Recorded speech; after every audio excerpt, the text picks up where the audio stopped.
আল্লাহ বললেন, গোলাম যারা পাপ করেছ, যারা অন্যায় করেছ, নিজের উপর নিজে জুলুম করেছ, লা তাকনাতু মির রাহমাতিল্লাহ, আল্লাহর রহমত থেকে নিরাশ হয়ে যেও না। লা তাইআসু মির রাউহিল্লাহ, আল্লাহর রহমত থেকে নিরাশ হবে না। ইন্নাহু লা ইয়াইআসু মির রাউহিল্লাহি ইল্লাল কওমুল কাফিরুন, কাফের মুশরিক ছাড়া কেউ আল্লাহর রহমত থেকে নিরাশ হয় না। ঠিক কি না? কি আশার বাণী, কি সম্ভাবনার বাণী। নিরাশ হয়েও না, হতাশ হয়েও না, ভরসা রাখো কার উপর? আপনি কত পাপ করেছেন, কত নামাজ ছাড়ছেন, আপনি কত মিথ্যা বলছেন, কত জুলুম করছেন, কত ওজনে কম দিয়েছেন, কত সুদ খেয়েছেন, কত ঘুষ খেয়েছেন। আপনার পাপ যত বড় হোক, আল্লাহর দয়া ক্ষমার মহাসাগর তার চেয়েও বড়।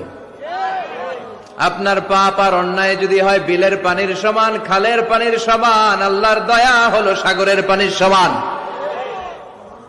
আপনার পাপ আর অন্যায় যদি হয় সাগরের পানির সমান, আমার আল্লাহর দয়া আর ভালোবাসা হলো মহাসাগরের পানির সমান। আপনার পাপ আর অন্যায় যদি হয় বড় বড় পাহাড়ের সমান, আল্লাহর দয়া হলো আকাশের সমান। ঠিক কিনা?